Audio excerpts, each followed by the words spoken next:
Got me there? Yeah, I got you. Can you hear me? Yeah, got you now, mate. How are you? Mate, I'm good. How are you? Yeah, good. Yeah. You just in lockdown, so you've gone home. Yes, I'm in New Zealand now because my wife and kids came back when COVID hit, and both sets of grandparents are in Christchurch. So to give Amy a bit more support, she came back here.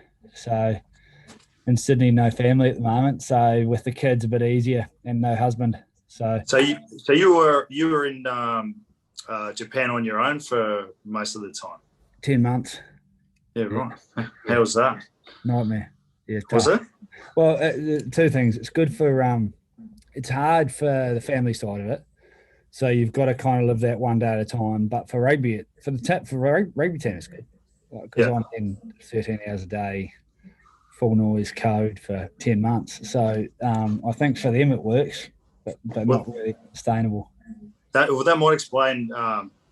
So I wanted to talk to you about coaching, if Yep. that's all right. No, perfect. Um, I've just started coaching, and I've got a few sort of people that listen to this who are really interested in that side of the stuff, of that side of the game. So I was hoping to talk a bit about that, if that's cool with you. No, no problem. No So problem. I don't really research any of these conversations because I prefer to just let it flow. Yeah, But I texted one of your old players, and the text message he responded with will probably give it away. But I just got to read it out to you. So there's some things to dig into here. He's yeah. the best I've ever been coached by at balancing between being your mate and one of the boys, then flicking the switch into coaching. He's also one of the hardest workers I've ever seen in any capacity. In the office before 6:30 in the morning, and leaves very late most nights. To the point where when Hanson came over for the first time in Toyota, he told him he needed to stop working so hard and spend more time with his family. And apparently your Japanese is hopeless, I got told. I tell the interpreters they're not going to have a job. I'm that quick at it. So yeah, yeah, no. I guess probably the first thing I want to dig into, mate, is what about the realities of coaching? 6:30 till late at night, is that just a reality, or is that more you and the pressure you put on yourself? I think it takes it like coaching is a lot harder than playing.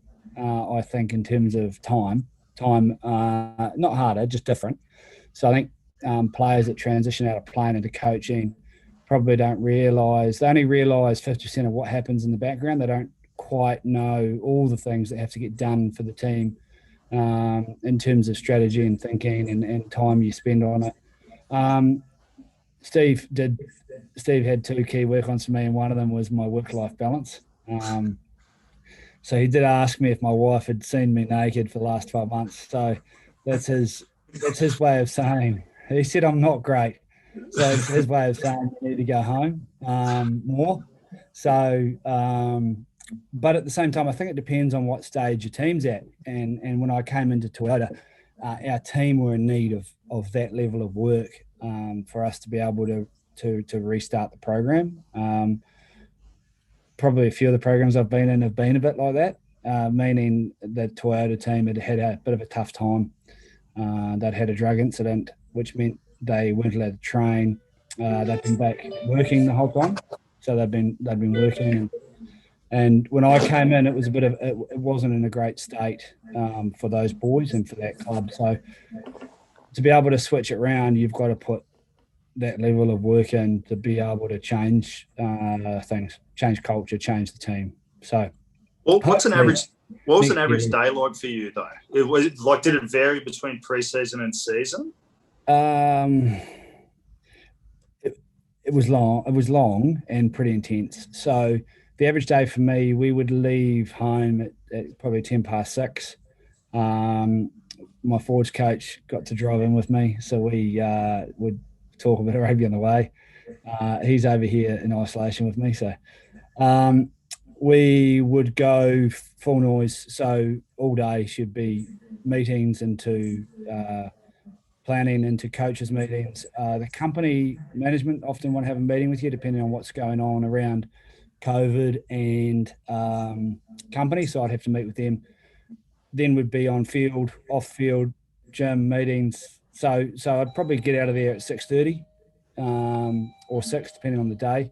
So that was pretty much the norm most days. Friday's a bit better because Friday's travel day, or you, I'm done Thursday, meaning my job should be done. It's the players take over, so your Friday's a bit quieter, and then Saturday you're in, and then Sunday you're full noise again. So it's it wouldn't be for everyone. How? I'm just going to dig into something you mentioned there. Your job's over on the Thursday. As someone that's just started coaching, it's kind of blown me away how little control you actually have on a game day. How did you? I don't know you well. How did you? But from what I've heard, you like being in control and like having influence. How did you deal with that when you first started? I'm bad game day, but I've learned that I'm pretty high noise game day, which players don't need. Meaning, pre-game I don't go near them. I just stay away. I think some of the people who were around me on game day, even at North, like I remember the general manager Adam saying to me, he doesn't come near me, and like he was asking about the gate not being fixed, and I was just like, mate, I don't care. Like we're on here. So I'm pretty high, I'm pretty high intensity on the Saturday. It's an area of my coaching. I don't relay that to players, so I chew a lot of gum. I keep my mouth closed unless I need to speak about technical, tactical. I breathe a bit, and I'm focusing on what I can help them with, which is realistically substitutional changes, technical, tactical stuff that they can't see from where I'm sitting.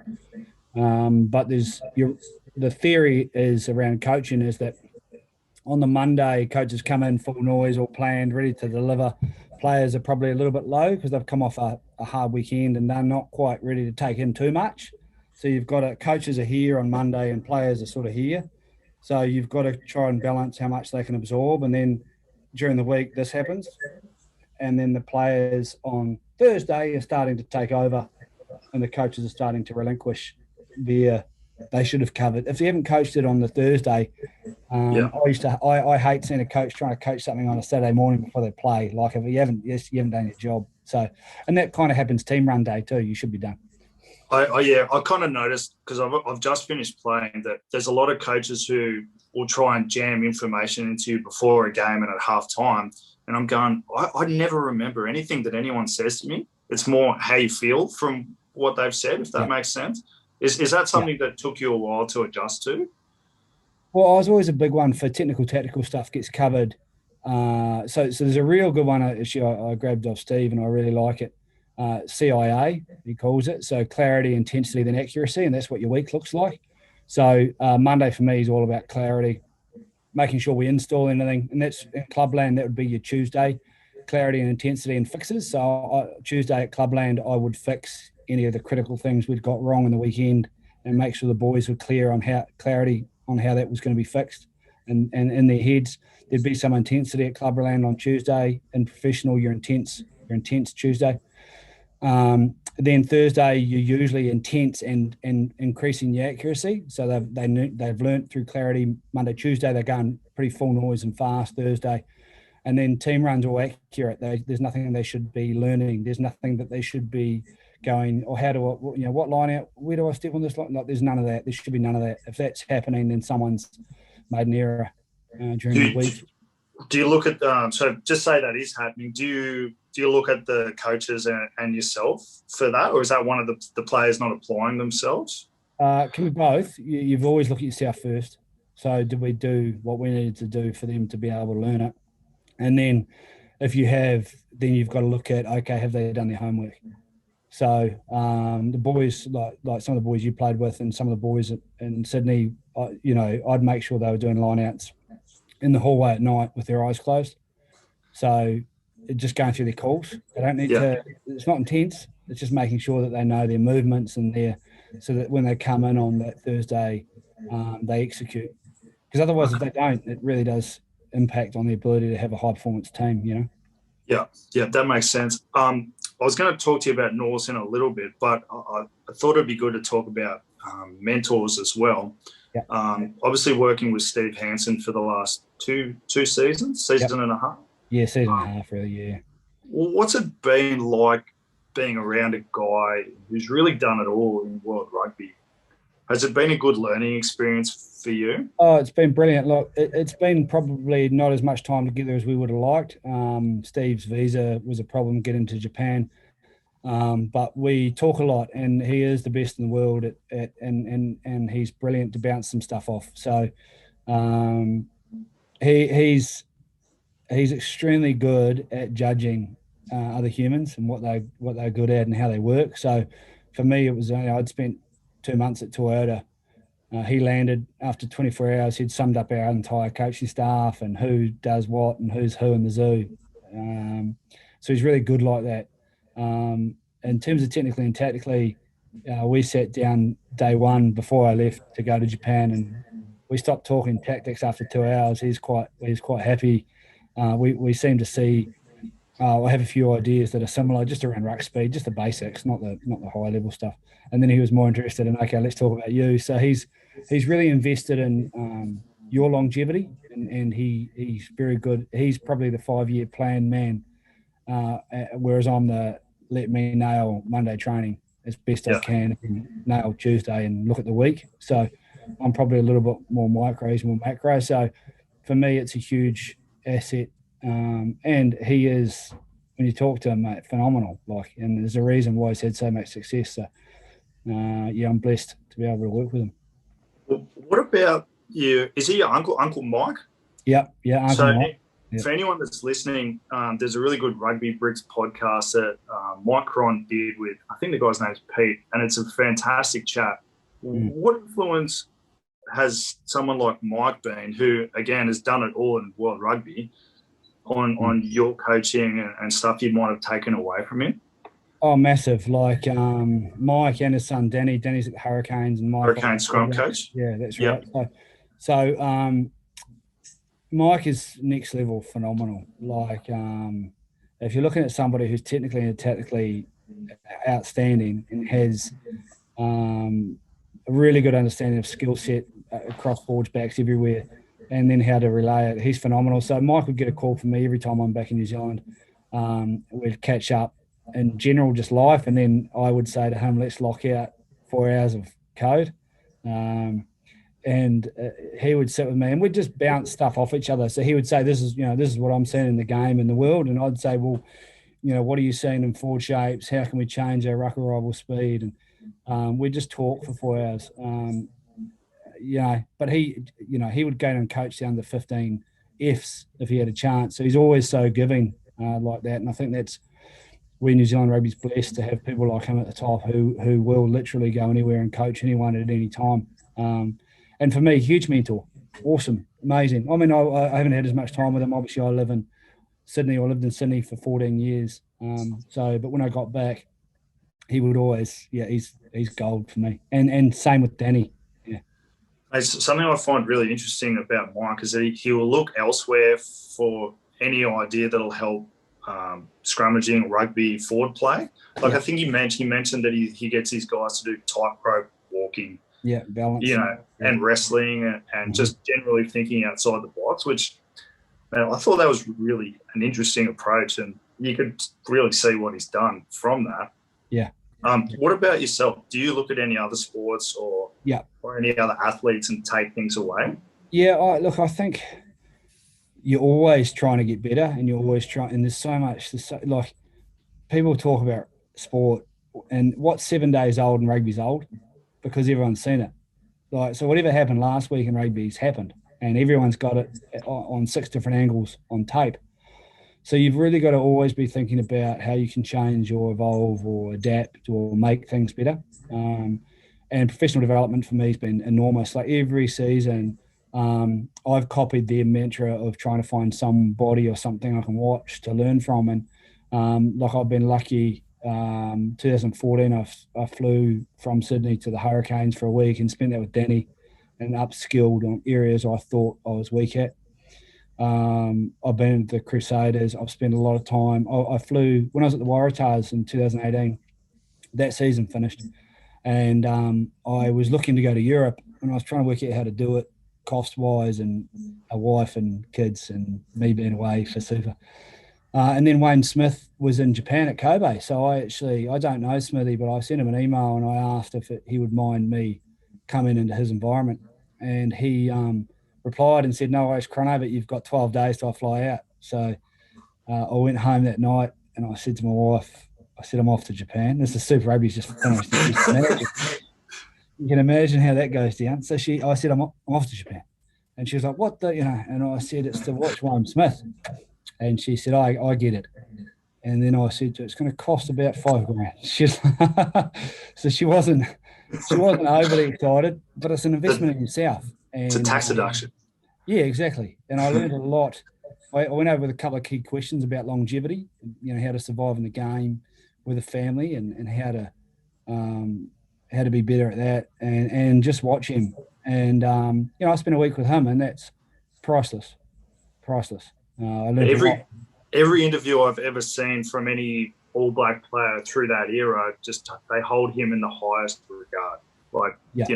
Obviously Steve Hansen was well regarded, Graham Henry was well regarded, but he seemed to be on that extra level.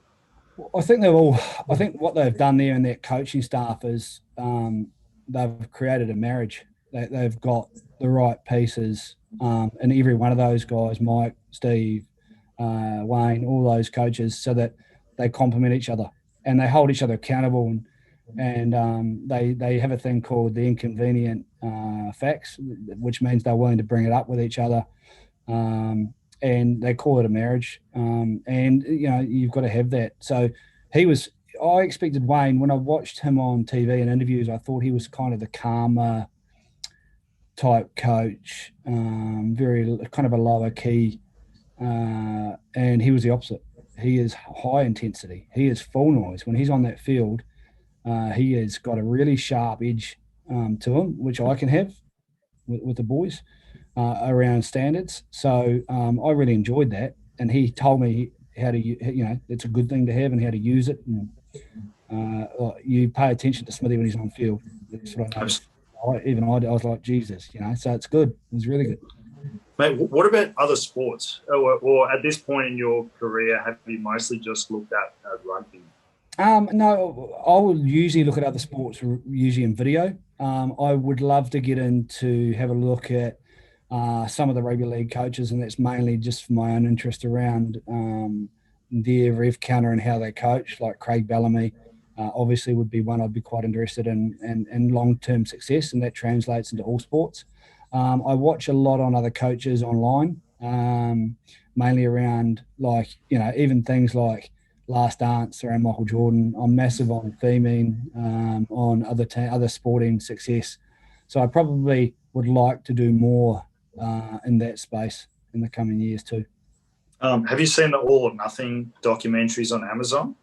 I've seen some, yeah. So is it Leinster Pet Lagarde or whatever? Yeah, Man City. Man City. Yeah, there's a couple of good gridiron ones as well. It kind of gives you an insight into how professional it is over there. Yeah, it's phenomenal. I've watched a couple of those. I sometimes I'll watch them and then I try not to sometimes, because in season I'm so up to your neck in it that sometimes the only thing I'll try and watch is something completely pointless to try and the coaches talk about the hamster wheel not turning off.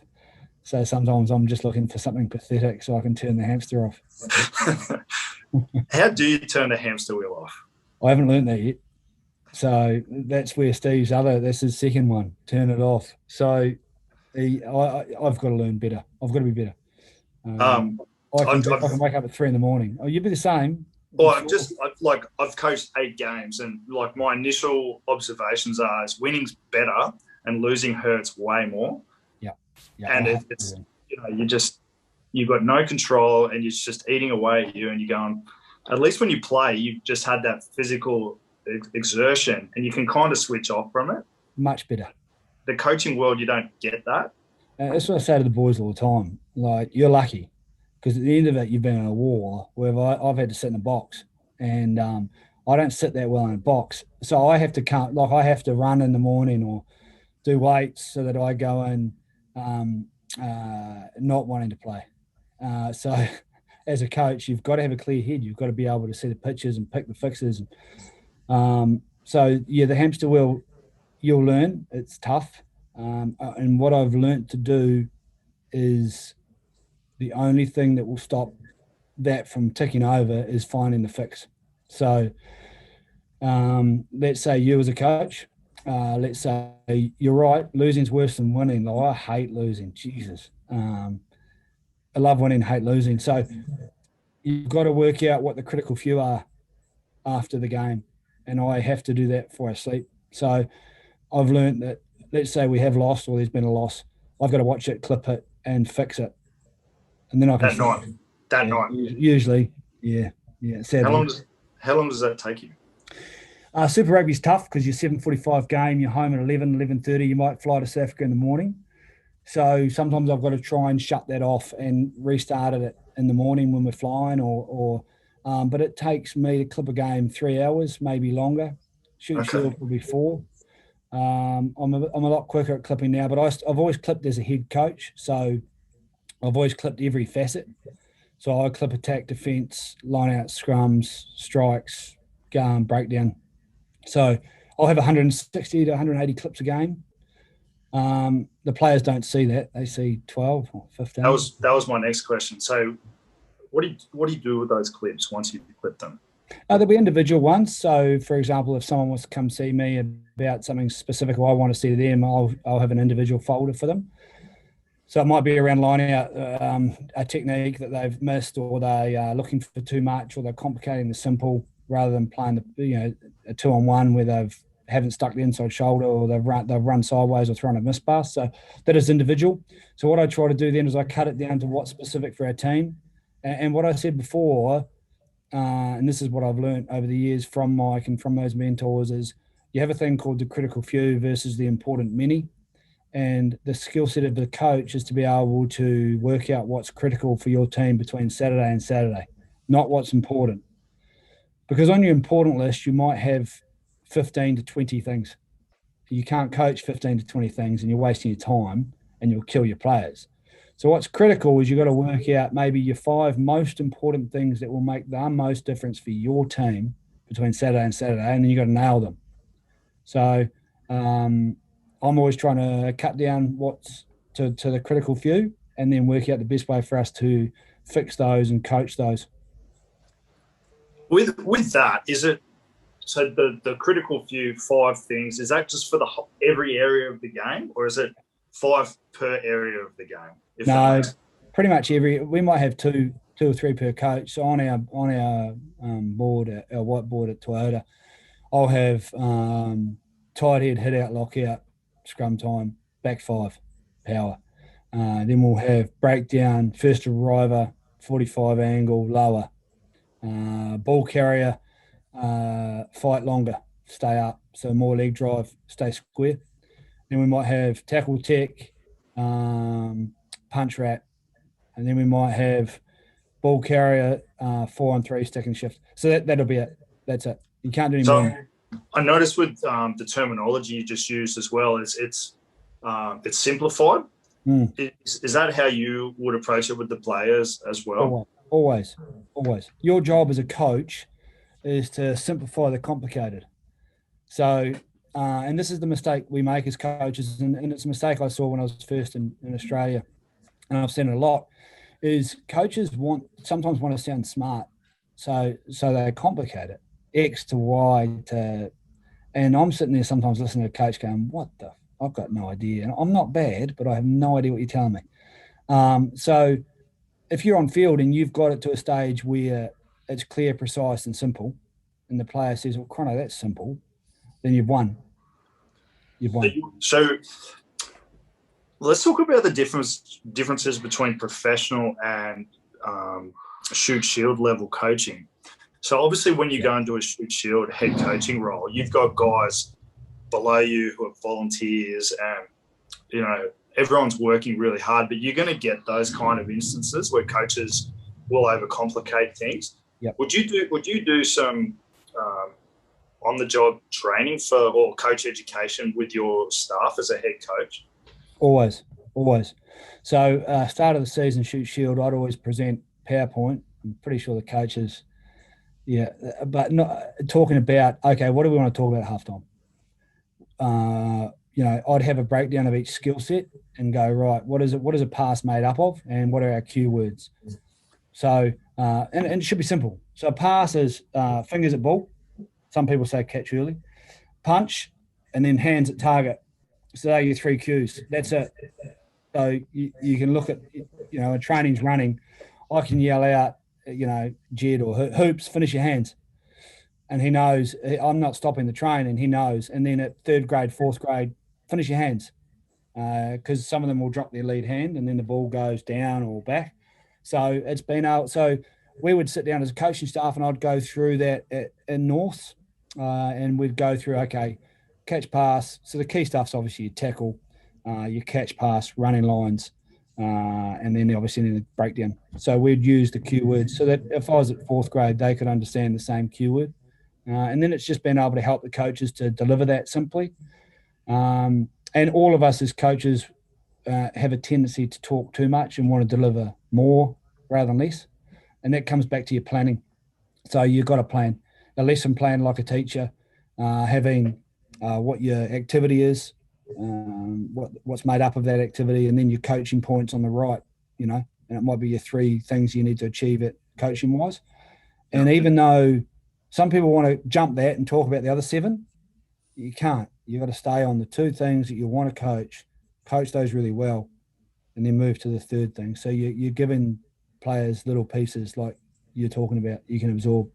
So with Shoot Shield, so you're head coach at North, would you review, as a head coach, would you review all aspects of the game, but kind of rely on your forwards coach and your backs coach, if you had them? I'm not sure if you did.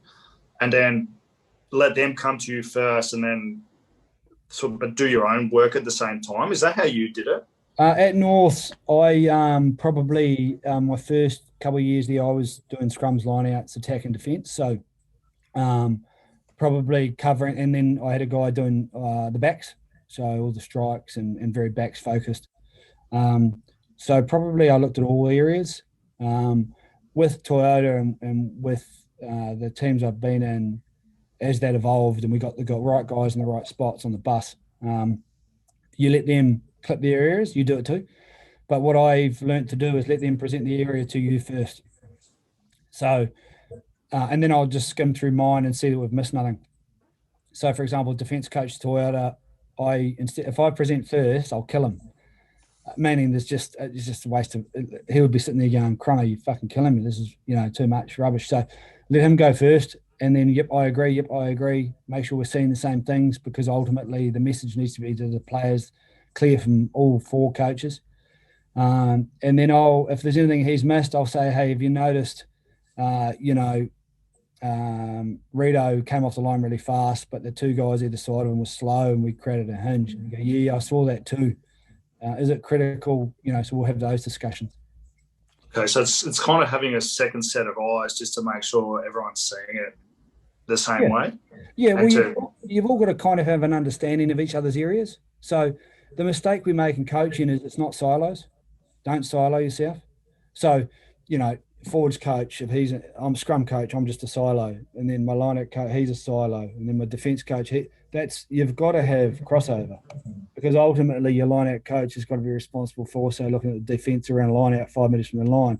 Your line-out coach wants to have an understanding of the breakdown for the forwards. Your scrum coach needs to understand, your line running for your open side flanker to hit that breakdown. So you've got to be like this. And the more you can do that, then as your coaches become better with each other, this starts to happen. So, and Smithy was massive on, if you're on the field, you're coaching. So it didn't matter who was running the breakdown drill. All four coaches are coaching the coaching points in that drill all of the time. And you'll find as you as a coach, and it's not your area, so you kind of drift away and you watch it. Coach it. What position did you play? 7.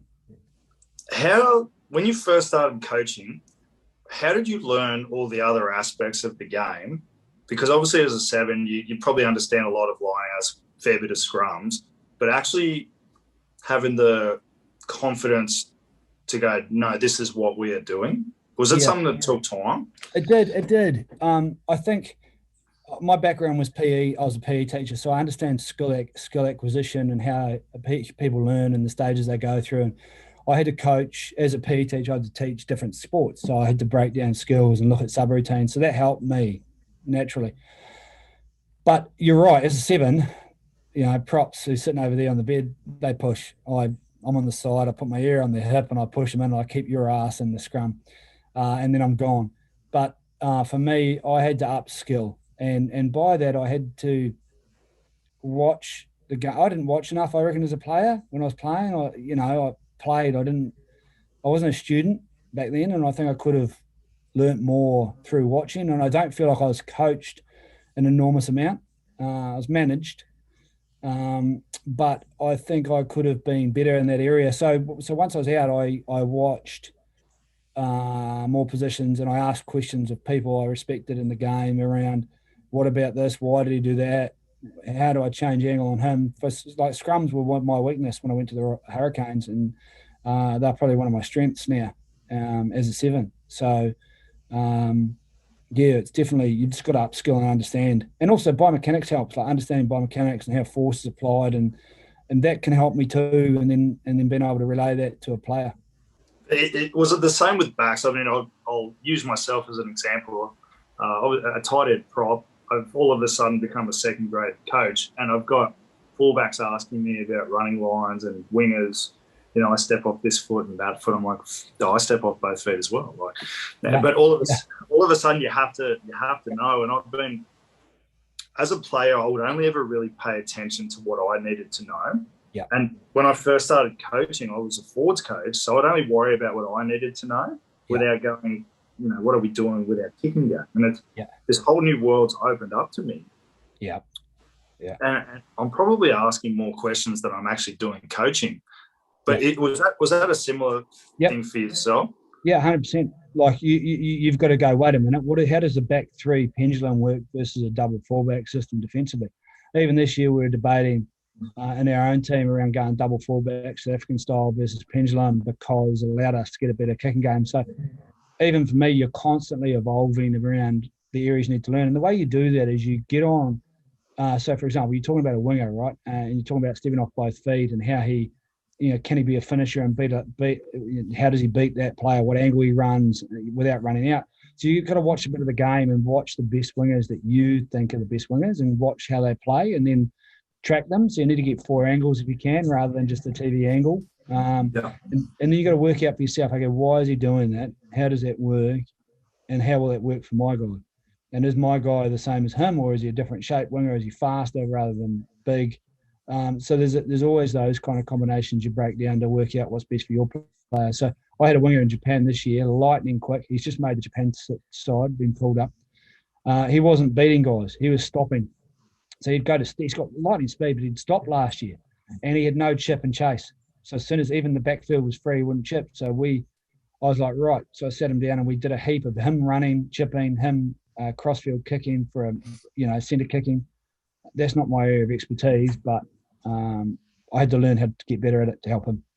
So you would go through and watch the best players in the world in that position and then work out how they're similar and then go, this is what we can add to this player's game to take him to the next level.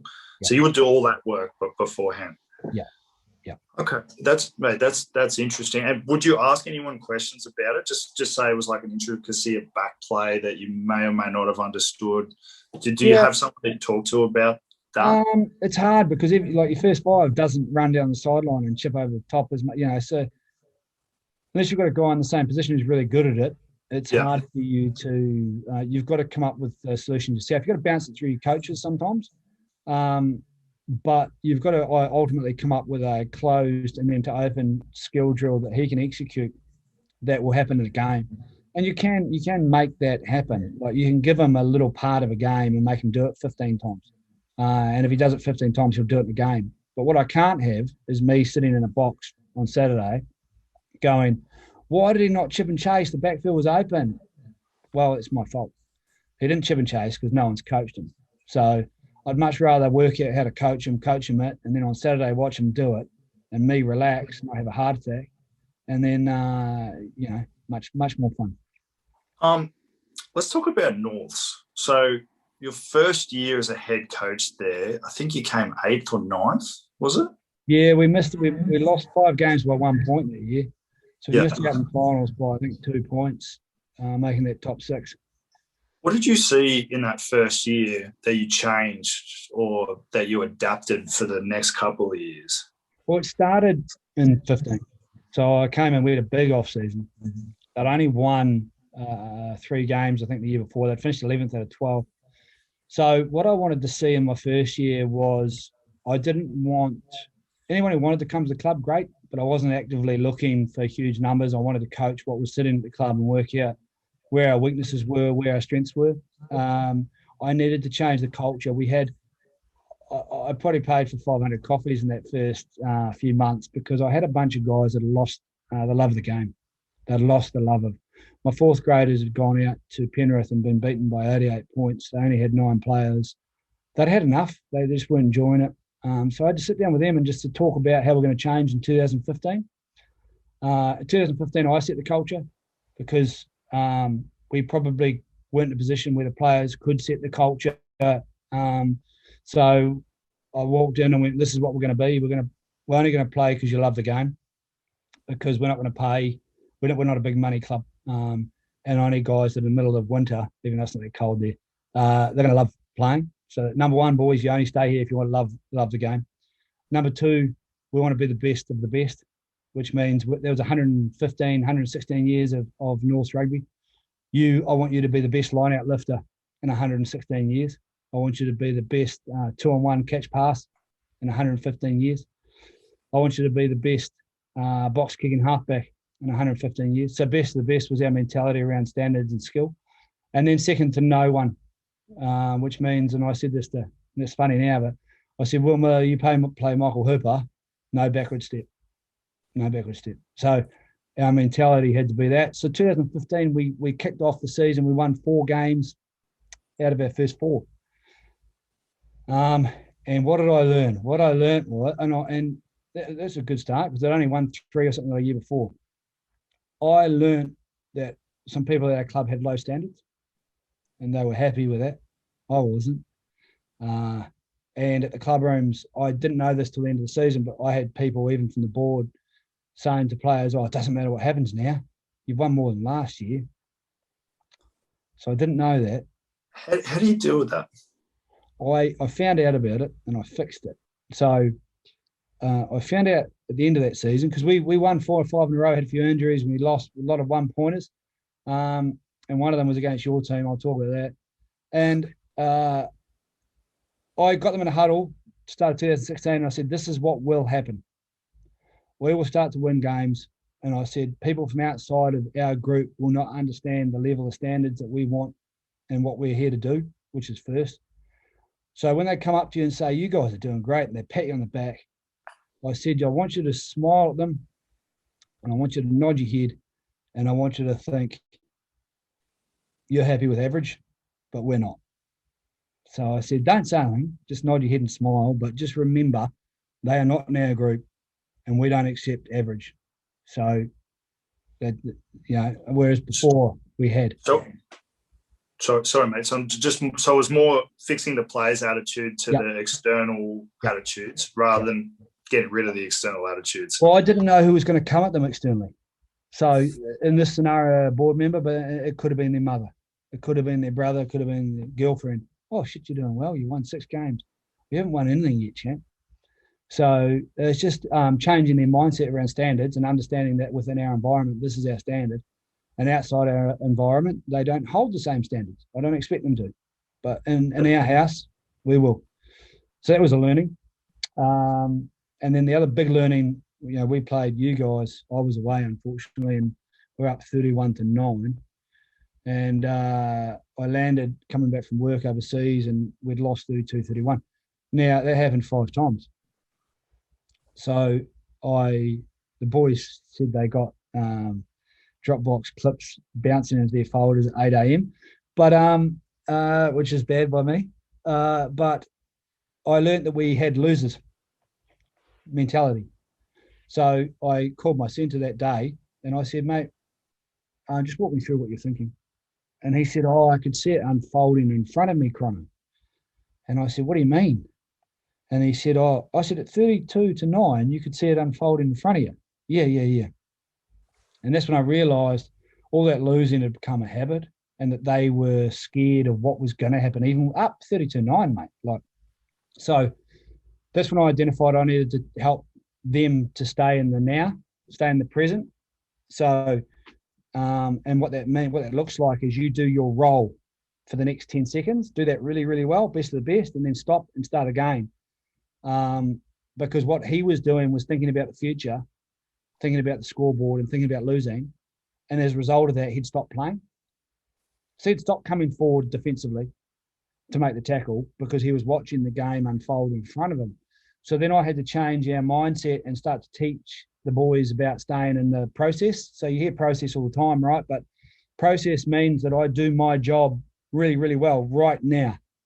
So for you as a tight head prop, it would be hit out, lockout, or to be, I need to get my punch bind and then pull my foot back. So understanding what I need to do now and then doing it really well. Because the risk is as a player, and the biggest mistake as a player is you live in the future, which is winning, losing, or you live in the past, which is I dropped the ball 2 minutes ago and I need to make up for that. So if you live in the future or the past, you make mistakes in the now. That's what happens. So boys, if you're thinking about that or thinking about, you will make errors now. So when you go, so just say at the end of the game, like we lost on the weekend by a point. Similar situation to what you're talking about. And I've gone, why did we lose? And boys go, poor execution. So poor execution is not playing in the now. That's right. Yeah. Because you remember, skill set, they can all do the skills that you've coached them most likely, right? It's just whether they execute under pressure and execute at speed, or whether their mind is currently focusing on the now. So, for example, I'm not sure how yours ended up, but ultimately, for you to win games in pressure situations when you're behind on the scoreboard, you're going to need everybody to do their role. And that might be something as simple as cleaning out. So you as a tight head, I'd say you clean a lot of bloody rucks, right? So if you don't clean that ruck, your winger doesn't score the try. So it's everybody understanding the value of staying in the now and me doing my role. So even though, on the highlights reel, you'll show somebody scoring a try in the corner, well done, it's all, what you want to show is the 62 actions that led up to that guy scoring the try and the value and importance on the fact that Duncan Chubb cleaned 3 rucks, did 2 ball carries and passed for us. You scored the try. Is that the process you went through with the Norse boys? Did you literally go through and show them moments in the game like that? Yep. How quickly did they obviously bought into it pretty quickly, or did they? Did they buy into that reasonably quickly? They did, but it takes time. It takes time for them to understand process. And when it starts coming out of their mouths in interviews and they start talking about it on the field and they start living it, that means they've got it. So when you hear them saying it and you hear them, like I watched Huey Sinclair get interviewed by Waratahs at halftime and someone said to him, that was a great first half. Geez, you must be tired. And he was like, no, I'm not. I'm fresh as daisy. I've just started. Because we gave no excuse. Like, it's 80 minutes. You're not an Iron Man. Don't you ever tell me you're tired. It just pisses me off. So 10 seconds at a time, you can go for 3 games if I forced you to. You just got to mentally understand that you can. So there was a lot of that. We did it at training. We did it at games. We played. We did activities at training that forced them to stay in the now through playing 32, 33 phases until somebody made a skill error, and the skill error ended it for everybody. So they understand how important it was. So we do a lot of that. Were you driving this, or did you go to the senior players and go, this is what's happening, you guys need to drive this? I had a great group of boys there who just wanted to become better rugby players, who wanted to learn. And that's all you ask. That's all you need. Guys who want to become better at rugby, and my job's and the coach's job and the management's job is to make them better at it. So initially when I first went in, because they'd lost so many games the year before, they probably needed a bit more coach driven.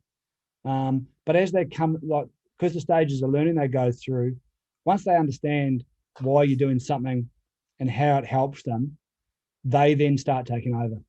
So ultimately, your end goal is that your leadership group makes the decisions on the field. My first year, I felt like I was telling them what to do, and I hated it. I hated it. Second year, I'm sitting back and I'm saying, okay, what are they saying? Oh, Will Miller's just said that we need to stay more patient and we need more lead drive in the ball carry because our cleaners are slow. Perfect.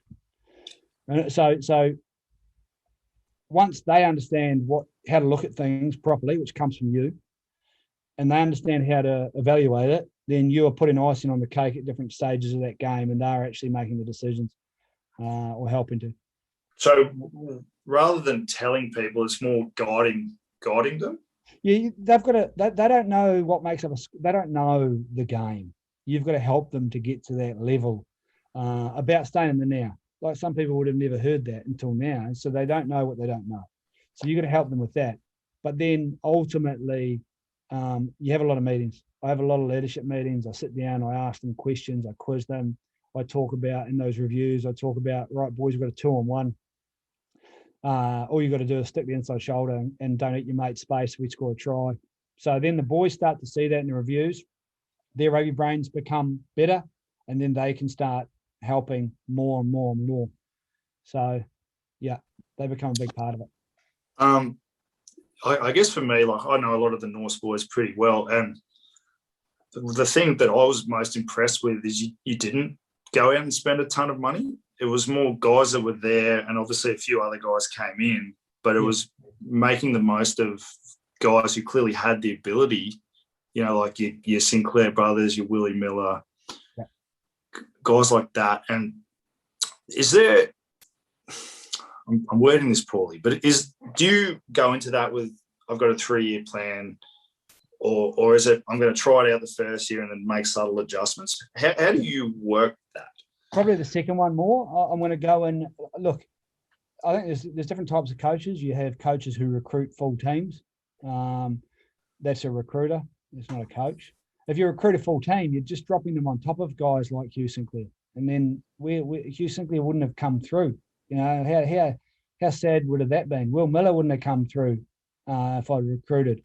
So what you do is you look at your team, you coach what you've got in front of you. Huey was coming out of 3rd and 2nd grade. Even Wolfie scored a lot of try. He was in 2nd grade. So you coach those guys, you see what they've got in them, and then you look at your depth and work out. My approach to recruitment is you've got a fire hose, which is really, I needed 12. So fire hose, find a good 12 that suits you and your team. Sell them on the, you're going to learn, become better at rugby, you've got to love the game. Or you have a sprinkler, which is I sprinkler everyone and I get 15 players, and I'm not a fan of that. So I'm a fire hose approach. So I sat down into 2015. I said, right, Angus Sinclair wanted to come because his brother was there. There's a 10. I need a 12. So I sat with Eri Simone out of rugby league. He had 3 other clubs also talking to him. He chose us, for no money. The other clubs had money. But that's not what we were about culturally at the time. I needed a tight head prop, so we were looking for one of those. So that was it.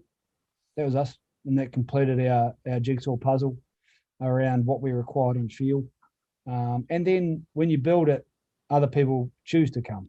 So we'd have people show up randomly, and I'm a massive one for anyone who wants to play rugby, play. Anyone who shows up at our club, I don't care what level they're at.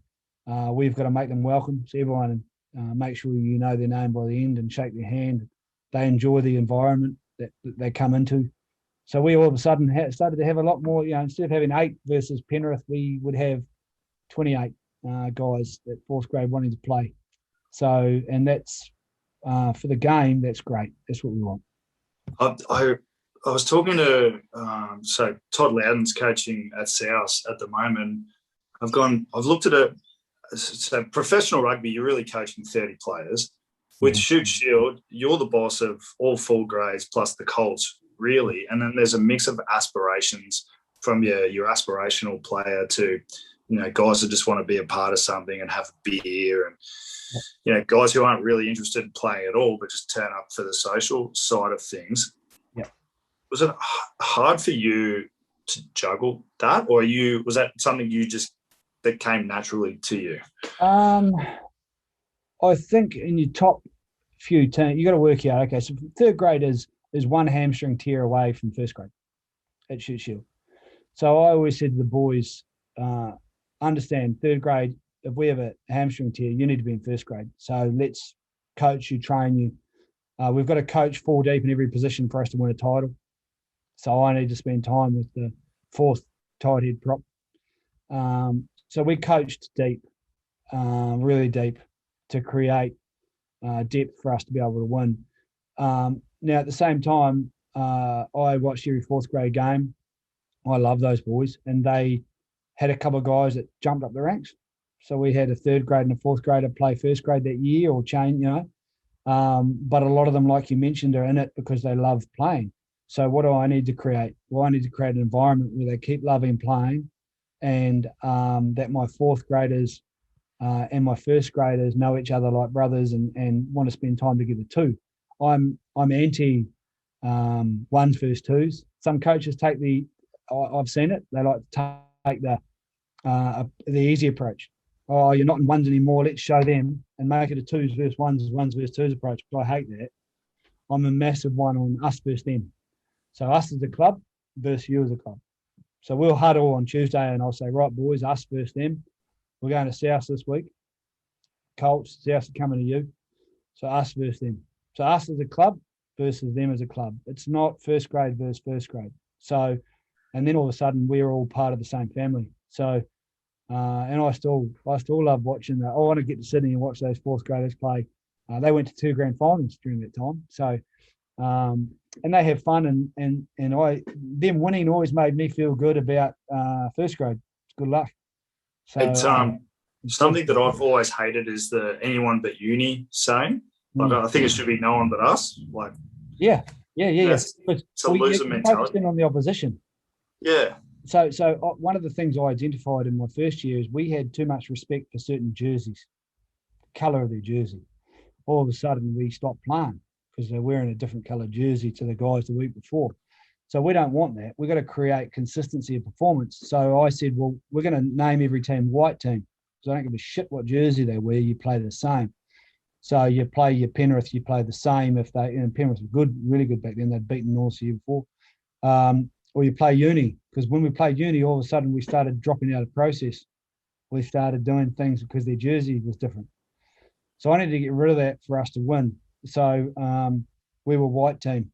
We played white team. And everything's about us. I don't give a shit. Like there's little things we'll attack in the opposition around weaknesses in them. But we're us. And we've got to develop what we want to do and then target their weaknesses. So with a preview, I always thought, particularly like 2nd, 3rd grade level, it's what if you do your role right within the team and within the structure of your game, you're more than likely going to win. Yeah. In my view. So when you're doing a preview, you go, this is what we have to do to counteract their weaknesses rather than this is what they do. Well, I'd go us versus them, and I'd say, right, us. Our NTRs are critical, no talent required areas, so pressure. We need to dictate the contact zone against uni because they won't make us think too much, so we've got to get off the line and tackle under the ball. And I'd say them, and I'd have a couple of key points we need to understand about the way they play. So they love quick ruck speed. Okay, so we need to slow it. How do we do that, boys? Okay, a tackler +1 on the inside. Soldier or Jackal will slow their ruck speed down. That'll give us line integrity, which will give us line speed to do it again. So we've got to understand what they do and how they do it, and then we've got to put them into what we used to call their B game. So we know what Uni's A game is. We know what South's A game is. Try and punch holes in them. Okay. So South's always big. So you guys would always try and punch holes in us.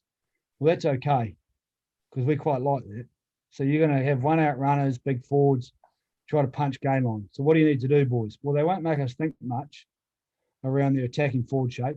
So we've got to get off the line and tackle under ball because as soon as we go over ball, they're over gain line, and we're on our back. So you've got to understand what you've got to do as a team against that specific side, and give them the skill set to do that. Okay, mate. I could talk to you all day, so I won't waste too much more of your time, mate. I'm really grateful for this. I'm bad too, mate. Don't worry about it. Yeah. I think people will get a lot out of this. Couple more questions, if that's okay. Okay. What's easier, professional rugby or semi-professional rugby in terms of coaching? What do you prefer? I love them both. Not what you prefer. Which is, I'm wording it poorly again, but which is easier to coach? I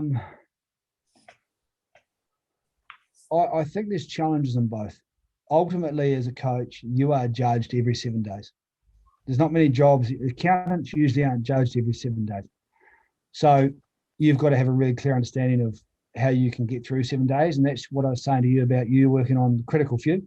That'll help you remain focused, because that's staying in the now. I think with professional coaching, there's a few different challenges. I think with amateur coaching or semi-professional, you run into those challenges too. So I reckon, to be honest, mate, they're very similar. Like, for example, every hour you're on field is an hour to 2 hours planning off it, if you want that player to understand and make it simple for him. Because you've got to work out how to make something that's a bit complicated into something really simple for him, so that he doesn't think, he can just move fast.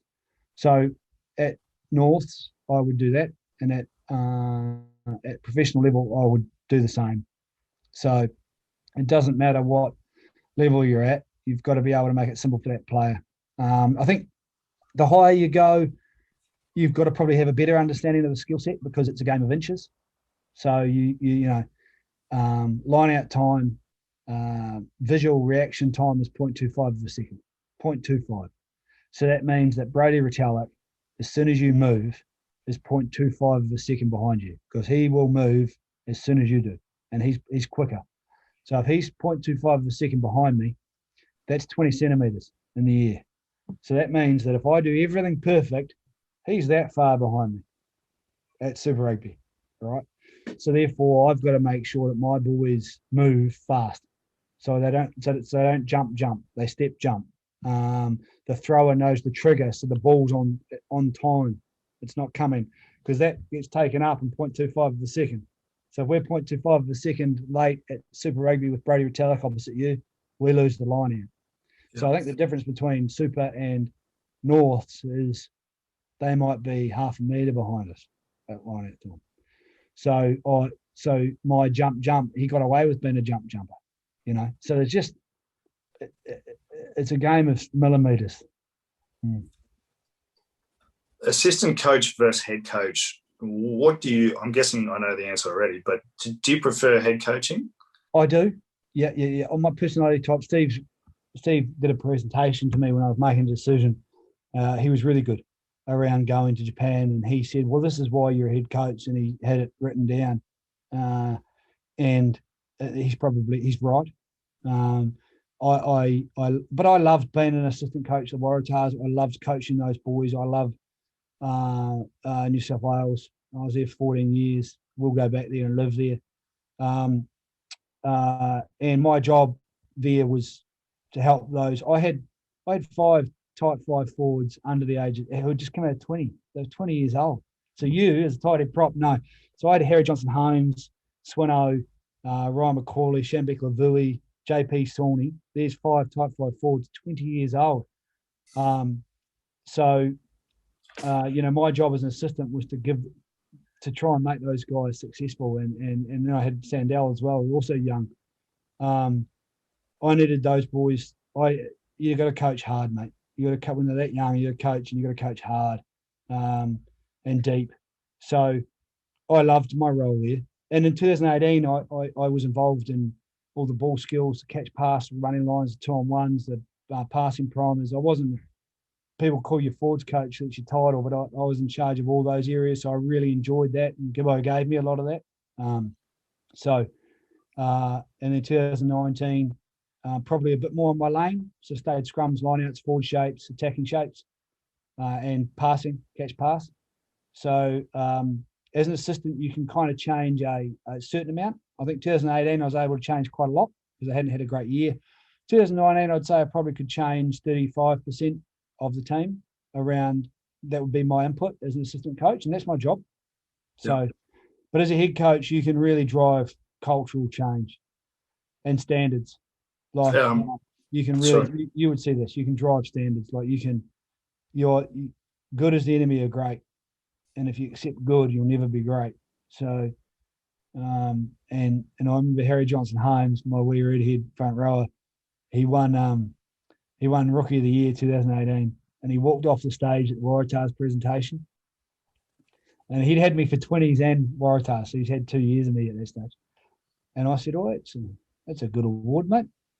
And he looked at me and he said, "Yep, but it's not great." And I said, "Good boy," because that's what you got to drive. If you want to be the best, that's what you got to drive. And that's what I love about those boys, you know. Mate, he's learning to play tight head prop at the highest level, which is very uncommon, and he's doing a good job.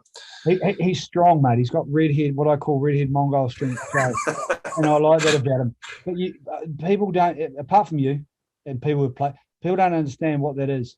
Like, we're asking a player to do the hardest thing in rugby. People don't understand. Loose head's one shoulder on, tight head's two shoulders on. They're completely different.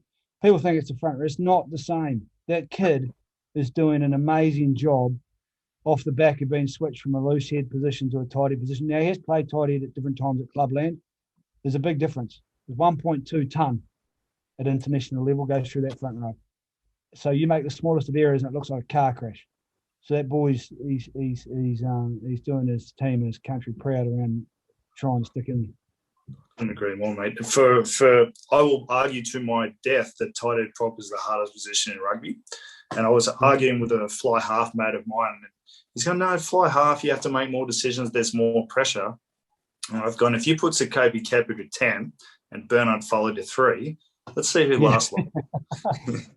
Well, you see over here on my right, you won't see him, but I've got Nathan White, who's my scrum coach at Toyota, and he's my forwards coach. He's Ireland tight head. So he's got me laughing right now. So, because he agrees with you, 100% agrees with you. Yeah. Mate, last question, and it's something I kind of ask everyone, but I think it's quite an insightful, well, I hope it's quite an insightful question. What advice would you give Simon Cron going into his first year of coaching, looking back now with everything that you know? I would give him the critical few speech versus the important many, because I think we all look at too much. And I want to make it clear for my players. I want to give them the best opportunity to be successful the next week. So get good at working out what's critical. I suppose it's hard because all of those things, all those errors you make along the way make you who you are. So, and I've made plenty. So, you know, I look back, I was far too aggressive in the stands to the coaches next to me. And by aggressive, I mean, I put my fist through it. Players never saw it. I'm pretty sure at North Sydney Oval, there's a hole in the wall in that tower because I put my fist through. So now my assistant coaches will tell you that a few of them have got dead arms. So I'm not sure. You know, I think you learn along the way, and you're never complete. You're never complete. So I think I'm 5% of the way where I am now. So there's a lot more for me to learn and get better at. So I keep learning, keep changing, keep evolving. What's old is old. 7 days, mate. Rugby, you got to evolve. Mate, this is awesome. Thank you so much for your time, mate. A pleasure. Happy to any time. And we had a team played against you, mate. And the back right corner at South is a scrum, and we went to engage. And it was our feed 5 meters from your line, and you pulled back slightly. Your lock's back arced, so he pulled back slightly. We got hit and got done for chasing. Son of a bitch. So to this day, mate, I remember every time, and that's old bull versus young bull. You old bull, my loose head, he young bull, and you taught him a lesson. So it pissed me off, but good job. Well, mate, I couldn't do much else, mate. So you got me good. Back to Toyota. Yeah, so I've signed on to Toyota for a 1+1, which is one with an option at this stage. It was done a while ago. Partly due to I've made a lot of changes there, so I need to drive through that at this stage. And Steve's quite proactive. That was before any other stuff popped up, but at this stage, that's the plan. Beautiful, mate. Well, I hopefully we see you back here one day. You will, mate. You will, definitely. That'd be great, mate. I appreciate this so much. I've got a tremendous amount out of it, and I'm sure other people will as well. So, well, like I say, now you're coaching, mate. You can Zoom me off camera, and we can chat through anything else you want to talk about around your coaching and your development too. No problem, anytime. Mate, if once the world opens up again, I'd love to come over and just fucking. No, you're welcome. Come to Toyota for a week. I know that Ruffy was going to come. He's going to come for a week. He was booking his hotel from Warringah, and then COVID hit. And I think Joel Rivers, Parramatta, he's going to pop over. And I offered it to Batch the other day and to chat. So no, welcome over, mate. And it's a good opportunity. Mate, absolutely. Thank you, mate. Enjoy the rest of ISO, and thank you again. This has been awesome. No worries. No, pleasure, mate. Anytime. Thanks, Cronny. Have a good one, mate. Thanks, mate. I've got 6 more days. Oh God, I'd hate to be Whitey in your hotel room. I tell you right now, mate. He's blessed. He's a lucky man. See you, boys. Right, see you, mate.